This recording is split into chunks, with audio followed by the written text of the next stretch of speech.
우리는 지난 시간에 예루살렘 교회가 구제로 인해서 생긴 문제를 해결하기 위해서 7명의 집사를 세우는 과정을 살펴보았습니다.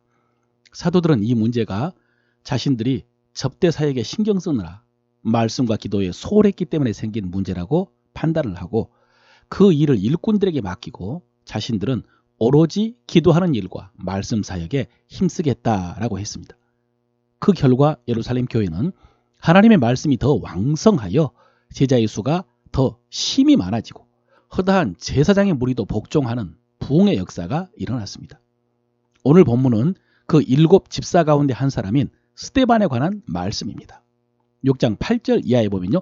스데반이 은혜와 권능이 충만하여 큰 기사와 표적을 민간에 행하니 이른바 자유민들 즉 구레네인 알렉산드리아인 길리기아와 아시아에서 온 사람들의 회당에서 어떤 자들이 일어나 스데반과 더불어 논쟁할세 스데반이 지혜와 성령으로 말함을 그들이 능히 당하지 못하여 그랬습니다. 여러분 여기에 이른바 자유민들이라는 말이 나왔습니다. 예전에 개역성경에서는 리버디노라고 했는데 아마 여러분 주의 깊게 보지 못했을 것입니다. 이른바 자유민들.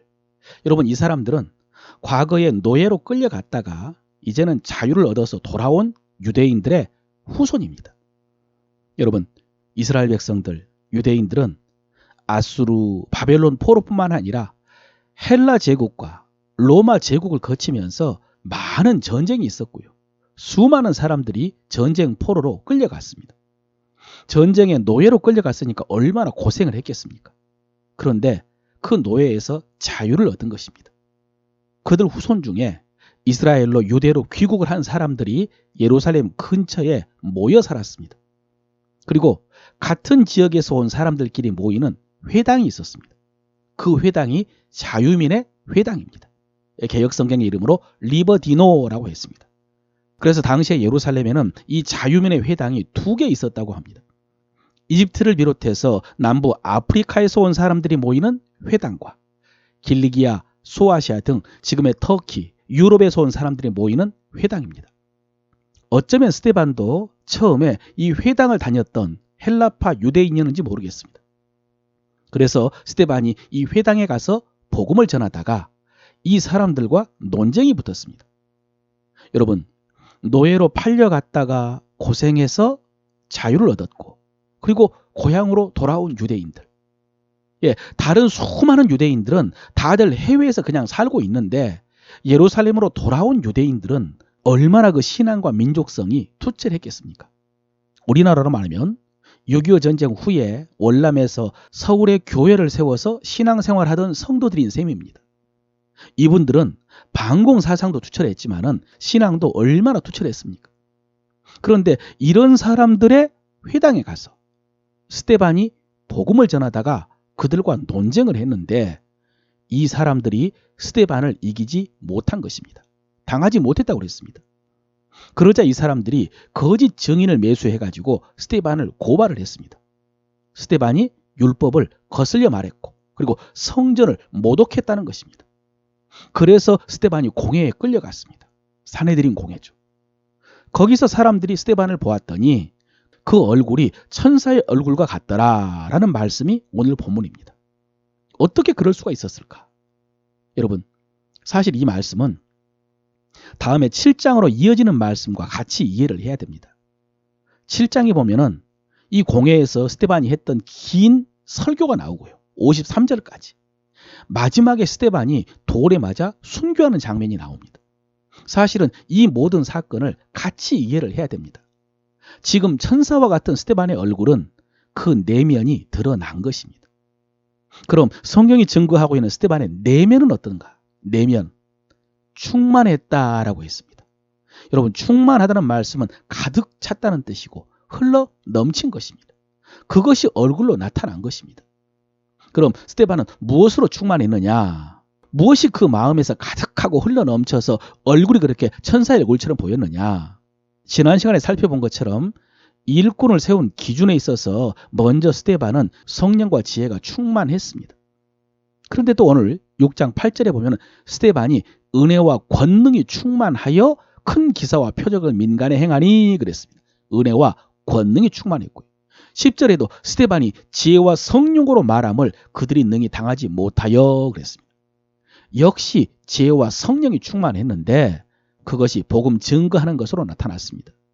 여러분, 지금 이 자유민의 회당 유대인들이 스데반을 당하지 못했다라고 했는데 여러분, 그 유대인들 중에 누가 있었는지 아십니까? 그 사람들 중에 사울이 있었습니다. 나중에 바울이 된 사울이 거기 있었습니다. 여러분, 사울이 어떤 사람입니까? 빌립보서 3장에 보면요, 나는 8일 만에 할례를 받고 이스라엘 족속이요 베냐민 지파요 히브리인 중에 히브리인이요 율법으로는 바리새인이요 열심으로는 교회를 박해하고 율법의 의로는 흠이 없는 자라 그랬습니다. 율법으로는 바리새인이었습니다. 그리고 갈라디아서 1장에 보면은 내가 이전에 유대교에 있을 때 행한 일을 너희가 들었거니와 하나님의 교회를 심히 박해하여 멸하고 내가 내 동족 중 여러 연갑자보다 유대교를 지나치게 믿어 내 조상들의 전통에 대하여 더욱 열심히 있었으나 그랬거든요. 여러분, 특별히 사울은 율법에 탁월한 사람이었습니다. 동갑자들과는 비교할 수 없는 율법 박사였습니다. 율법의 지식만 탁월한 것이 아니라 율법에 열심히 탁월했습니다. 그래서 지금 스데반을 죽이는데 앞장섰고 교회를 핍박했죠. 그런데 여러분, 그런 사울이 스데반과의 논쟁에서 당하지 못했다는 것입니다. 왜냐하면 구약의 말씀이 다 예수 그리스도를 향한 말씀인데 회당에 있는 유대인들은 그것을 알지를 못하니까 그야말로 문자만 알고 규칙만 알았지 하나님의 섭리와 하나님의 계획을 알지 못한 것입니다. 그런데 스데반은 그걸 알았습니다. 주님께서 부활하신 후에 40일 계시는 동안에 사도들에게 가르쳐 주신 진리고요. 오순절 후에 사도들이 날마다 가르쳤던 것이 바로 이 율법 속의 복음의 말씀이었습니다. 스데반은 이 진리의 말씀이 그 속에 가득했습니다. 충만했습니다. 그래서 7장에 보면 스데반이 아브라함 때부터 예수 그리스도 때까지 구약의 역사와 말씀으로 설교를 하는데 정말로 탁월합니다. 지식이 아니라 진리가 가득했습니다. 복음에 대한 확신이 가득했습니다. 그것뿐입니까? 천국에 대한 소망이 가득했습니다. 스데반의 설교를 듣던 유대인들이 일을 갈 때 스데반은 하늘을 바라보았습니다. 7장 55절에 보면요, 스데반이 성령 충만하여 하늘을 우러러 주목하여 하나님의 영광과 및 예수께서 하나님 우편에 서신 것을 보고 말하되 보라 하늘이 열리고 인자가 하나님 우편에 서신 것을 보노라 그랬습니다. 여러분, 이것은 그 순간에 스데반이 보았던 천국의 장면이기도 합니다만은 사실은 스데반의 마음속에 있었던 믿음이고 그리고 소망이었을 것입니다. 스데반의 마음속에 이런 믿음이 있고 이런 소망이 있었기 때문에 그런 삶을 살았고 그래서 마지막에 죽음을 앞둔 그 순간에도 그의 얼굴이 천사의 얼굴과 같았던 것입니다. 사랑하는 성도 여러분, 오늘 스데반의 모습을 묵상하면서 받은 하나님의 말씀이 이것입니다. 내 마음속에는 무엇이 가득한가?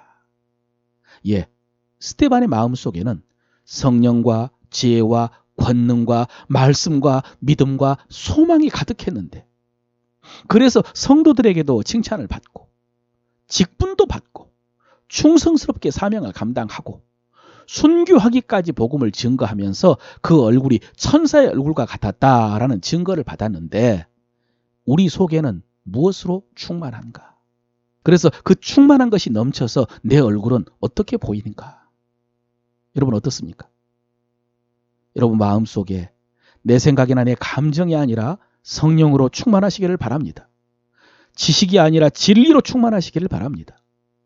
내 의에 대한 열심이 아니라 하나님의 의에 대한 확신이 충만하시기를 바랍니다.